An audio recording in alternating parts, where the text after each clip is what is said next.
ఆంధ్రప్రదేశ్ కడప జిల్లాలో పాస్టర్ ప్రవీణ్ పగడాల గారు జన్మించారు.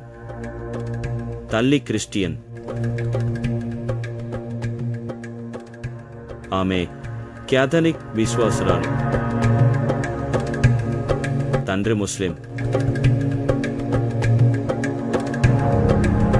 వీరికి 2 కుమారులు. చిన్న కుమారుడు పగడాల ప్రవీణ్. వారి భక్తి జీవితం నమ్మకాలతో, మొక్కుబడులతో ఉండేది. ప్రతి శనివారం చర్చికి వెళ్లేవారు. సంవత్సరానికి 2 సార్లు ప్రభుబల్ల తీసుకునేవారు. అలాగే ప్రతి సంవత్సరం వారు తమిళనాడులోని నాగపట్నంలో వేలాంగిని మేరీమాత చర్చికి వెళ్లి మొక్కుబడులు చెల్లించేవారు. గుండ్లు కూడా కొట్టించుకునేవారు.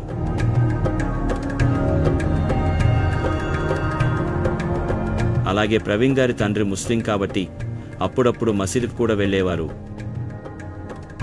కానీ ఆ విశ్వాసంలో వారు పెరగలేదు. అప్పుడు ప్రవీణ్ గారికి 15 సంవత్సరాలు. అందరూ ఎలా అయితే గొడవలు పడుతూ పక్కదారి పడతారో ప్రవీణ్ గారు కూడా గొడవలు పడడం, కొట్టడం ఇలాంటివి జరిగేవి.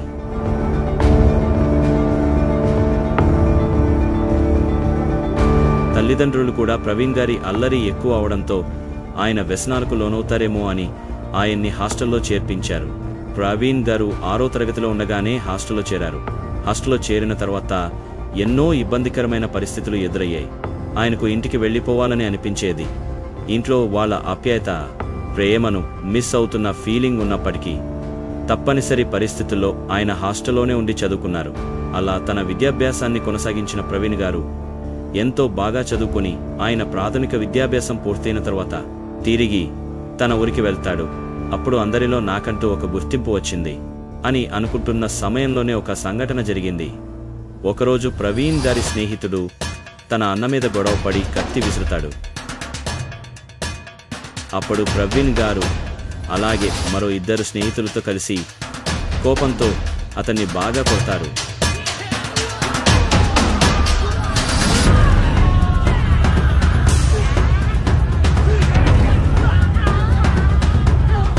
కొట్టి చచ్చిపోయాడు అనుకుని పొదల్లో పడేసి వెళ్ళిపోతారు. కానీ ఆ కుర్రాడు చనిపోలేదు. మరుసటి రోజు ఆ కుర్రాడి తల్లిదండ్రులు ప్రవీణ్ గారిపై పోలీస్ కేసు పెట్టాలని అనుకుంటారు. అయితే ప్రవీణ్ గారి మామయ్య భార్య వాళ్ల అక్క ఆ సమయంలో సీఈగా ఉన్నారు. ఆమె సహాయంతో ఆ గొడవ కేసు అవ్వకుండా ఇరువురు మాట్లాడుకుని రాజీపడతారు. ఆ తర్వాత కొన్ని రోజులకి ప్రవీణ్ గారికి ఇక ఆ ఊరిలో ఉండకూడదు, వెళ్ళిపోవాలి అని ఒక బలమైన వాయిస్ ఆయన మనస్సుకు వినబడుతోంది. 1996లో హైదరాబాద్కి ప్రయాణం అవుతారు. ఒక ప్రాంతంలో హాస్టల్లో ఉంటారు. ఒకరోజు తన ఫ్రెండ్ ఒక యూత్ మీటింగ్కి పిలుస్తాడు. కానీ ప్రవీణ్ గారు వెళ్ళకూడదు అని అనుకుంటాడు. కానీ ఫ్రెండ్షిప్ కారణంగా బలవంతంగా వెళ్తారు. కానీ కాథలిక్ కానీ క్రిస్టియన్స్ మీటింగ్స్లో వారి విధానాలు ప్రవీణ్ గారికి నచ్చేవి కావు. కానీ వెళ్ళక తప్పలేదు. ఆ మీటింగ్లో నీవు ఈ ప్రపంచానికి వెలుగవబోతున్నావు అని ఒక వక్త మాట్లాడారు. అది విన్న తర్వాత ప్రవీణ్ గారిలో ఒక ఆలోచన మొదలైంది. నేను అందరి స్నేహితులతో కలిసి అల్లరి చిల్లరిగా తిరిగి ఎలా పడితే అలా ఉంటూ ఆవేశంతో ఊగిపోతూ వివిధ రకాల వ్యసనాలు చేసుకుంటూ ఎందుకు పనికిరాని వాడిగా సమాజంలో, కుటుంబం దృష్టిలో, నా దృష్టిలో కూడా ఉంటే నేను ప్రపంచానికి వెలుగు ఎలా ఇవ్వబోతాను అనే ఆలోచన ప్రవీణ్ గారి మనసులో విపరీతంగా అలజట రేపింది. ఆ ఆలోచనలోనే నిరంతరం ఆయన బ్రతికేవారు. ఇలా హైదరాబాద్లో కొంతకాలం ఉండి అక్కడే డిగ్రీ పూర్తి చేశారు. తర్వాత MBA చదవాలని అనుకున్నాడు. క్యాట్ ఎంట్రన్స్ ఎగ్జామ్ రాయాలి. ఒకరోజు బాప్టిస్ట్ చర్చిలో ఉపవాసం ఉండి ప్రార్థన చేస్తుండగా ప్రవీణ్ గారికి దర్శనం కలుగుతుంది. నువ్వు ఇండోర్ వెళ్ళు అని. ఇండోర్ ప్రాంతానికి వెళ్ళి మతబోధన చేయి, నా మహిమల్ని ప్రజలకు తెలియజేయి అని ఆయన్ని ఆదేశించడం జరిగింది. అయితే ఇండోర్ ఎక్కడుందో కూడా ప్రవీణ్ గారికి అప్పటి వరకు తెలియదు. సడన్ గా ఆ కలలో ఆ ఇండోర్ అనే ప్రాంతానికి సంబంధించి ఆయన నెక్స్ట్ డే మ్యాప్లో ఇండోర్ అని వెతికారు. ఆ ప్రాంతం మధ్యప్రదేశ్ రాష్ట్రంలో ఉందని తెలుసుకొని ఇండోర్కి ట్రైన్లో కేవలం ఒక బ్యాగ్లో 2 జతల బట్టలు పట్టుకొని వెళ్ళిపోయారు.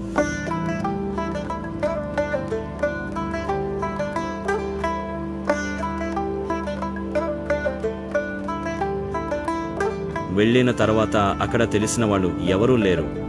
ఏం చేయాలో తెలియదు. హిందీ కూడా రాదు. అంతో ఏం చేయాలనే ఆలోచనలోనే 2-3 రోజుల పాటు రైల్వే స్టేషన్లోనే ఉండిపోయారు. ఉన్న డబ్బులతో ఏదో ఒకటి కొని తిని రాత్రులు కూడా అక్కడే పడుకున్నారు.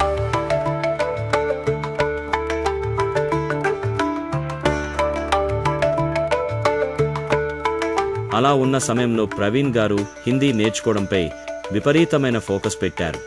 దాని కారణంగా కేవలం నెల రోజుల్లోనే అనర్గళంగా అత్యద్భుతంగా క్రిస్టియానిటీ గురించి హిందీలోనే ప్రసంగించే ఒక నైపుణ్యాన్ని ఆయన సంపాదించగలిగారు.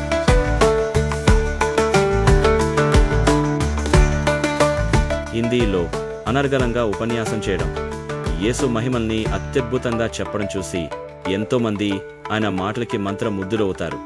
హిందీలో అంత బాగా ప్రసంగించడం అక్కడి వాళ్ళు చూసి ఆయన హిందీ వ్యక్తి అనుకున్నారు. ఇతడు తెలుగు వ్యక్తి అని ఎవరు కూడా కనిపెట్టలేని స్థాయిలో ఆయన హిందీలో ప్రసంగం అత్యద్భుతంగా చేసేవాడు. తర్వాత టీవీల వాళ్ళు కూడా ఆయన ప్రసంగాలను ప్రసారం చేసేవారు. ఇండోర్లో ప్రవీణ్ గారికి ఒక మంచి గుర్తింపు వచ్చింది. అక్కడ ఇండోర్లో ఒక పాస్టర్ ఉన్నాడు. ఆయనకి ఒక కూతురు కూడా ఉంది. ఆమె పేరు జెస్సికా. అయితే ఆ పాస్టర్ ప్రవీణ్ గారిని చూస్తాడు. ఆ పాస్టర్కి ప్రవీణ్ గారి ప్రసంగం నచ్చుతుంది. తర్వాత ఆ పాస్టర్ ప్రవీణ్ గారిని కలుస్తాడు. అతనితో మాట్లాడతాడు. వివరాలు అడిగి ప్రవీణ్ గారిని తన ఇంటికి ఆహ్వానిస్తాడు. తనతో పాటు ఉండమని చెప్తాడు. ఆ పాస్టర్ ప్రవీణ్ గారిలో ఉన్న ప్రతిభను గమనించి, అనర్గళమైన వాగ్దాటిని గమనించి, ఈ యువకుడు ఎలాగైనా యేసు గురించి, ఆయన గొప్పతనం గురించి ప్రపంచానికి చాటి చెప్పే అద్భుత వక్త అవుతాడు అని గ్రహిస్తాడు. అప్పుడు ప్రవీణ్ గారి వయసు 20 సంవత్సరాలు. యేసుక్రీస్తు ఆరాధనలోనే తన జీవితాన్ని గడుపుతున్న ప్రవీణ్ గారిని తమ అల్లునిగా చేసుకోవాలని పాస్టర్ భావిస్తాడు. అలాగే ప్రవీణ్ గారిని కూడా పాస్టర్ కుమార్తెని ఇష్టపడతాడు. పాస్టర్ కుమార్తె కూడా ప్రవీణ్ ఇష్టపడుతుంది.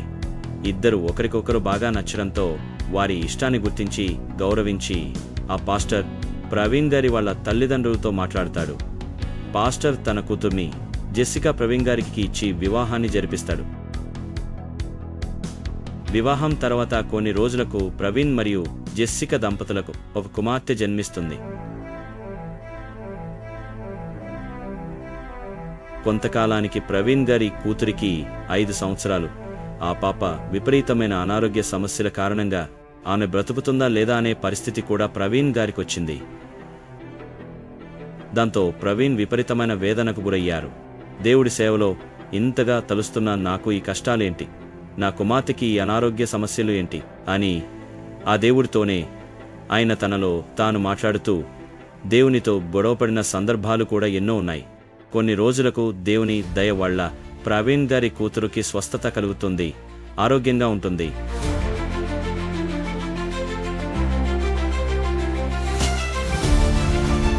ప్రవీణ్ గారికి కొంతకాలానికి సాఫ్ట్వేర్ రంగంలో ఉద్యోగం కూడా వస్తుంది. ఆయన స్థిరపడడానికి ముందు ఒక మ్యానుఫ్యాక్చరింగ్ యూనిట్లో పనిచేసిన అనుభవం కూడా ఉంది. మార్కెటింగ్ జాబ్ కూడా చేసేవాడు. అప్పటినుంచి తనకు వచ్చిన దాంట్లో కొంత మేర సమాజ సేవకు ఉపయోగించేవారు. అయితే ప్రవీణ్ గారి జీవితం వివాహానికి ముందు, వివాహానికి తర్వాత వేర్వేరుగా చూడవచ్చు. ఎందుకంటే ఆయన తన భార్యను విపరీతంగా ఆరాధిస్తారు. ఆయన చేసే సేవా కార్యక్రమాల్లో, తన వ్యాపార సామ్రాజ్య విస్తరణలో, తన మత ప్రచారాల్లో మత ప్రబోధకుడిగా ఎన్నో ప్రాంతాలకు పర్యటించి యేసు మహిమలను బోధించడంలో వీటన్నింటిలో కూడా ప్రవీణ్ గారి భార్య జెస్సికాది సహాయ సహకారాలు ఎంతో ఉన్నాయి. పైకి కనిపించేది ఆయనే, కానీ బ్యాక్గ్రౌండ్లో చేయాల్సిన వర్క్ అంతా తన భార్య చేస్తుంది. ఆయన గురించి ఎందుకు అంతమంది గొప్పగా మాట్లాడుకుంటున్నారు? దానికి కారణం ఆయన తనకున్న జ్ఞానాన్ని అందరికీ పంచిపెట్టాలనుకోవడమే కాకుండా వ్యాపార సామ్రాజ్య విస్తరణలో భాగంగా ఒక సాఫ్ట్వేర్ కంపెనీని స్థాపించి ఎంతో మందికి ఉపాధి కల్పించాడు. ఉపాధి కల్పించడం అక్కడితో ఆగకుండా మరో 2-3 సాఫ్ట్వేర్ కంపెనీలు స్థాపించి 100 మందికి ఉపాధి కల్పించాడు. ఆ సాఫ్ట్వేర్ కంపెనీల ద్వారా వచ్చిన లాభాలను కేవలం తన స్వార్థానికి మాత్రమే కాకుండా సమాజ సేవ కోసం ఉపయోగించాడు. ప్రవీణ్ గారు పేదల కోసం, బడుగు బలహీన వర్గాల కోసం, వితంతువుల కోసం, అనాథల కోసం, ఆర్థికంగా వెనుకబడిన వారి కోసం, రోగగ్రస్తుల కోసం ఎన్నో సేవా కార్యక్రమాలు చేశారు. ఆయన మారుమూల ప్రాంతాలకు వెళ్ళి అక్కడ వైద్య సదుపాయాలు, విద్యా సదుపాయాలు అందించేందుకు కృషి చేశాడు. ఆయన అనాథల కోసం అనాథాశ్రమాలు, వృద్ధుల కోసం వృద్ధాశ్రమాలు కట్టించి వారి సేవలో నిమగ్నమయ్యారు. ప్రవీణ్ గారు కేవలం తన పిల్లలే కాకుండా ఎంతో మంది నిరుపేద యువతను తల్లిదండ్రులు లేని అనాథలను తన కుటుంబంతో సమానంగా చూసుకున్నాడు. ఆయన వారికి చదువు ఇప్పించి ఉద్యోగాల్లో స్థిరపడేలా చేసి వారి పిల్లలతో కూడా ఎంతో ఆప్యాయంగా ఉండే గొప్ప వ్యక్తిత్వం కలిగిన వ్యక్తిగా మారాడు. ప్రతి మగవాడి విజయం వెనుక ఒక స్త్రీ ఉంటుందన్న మాటను నిజం చేస్తూ ప్రవీణ్ గారు ప్రతి విజయంలో కూడా ఆయన భార్య జెస్సిక భాగమై ఉండేది.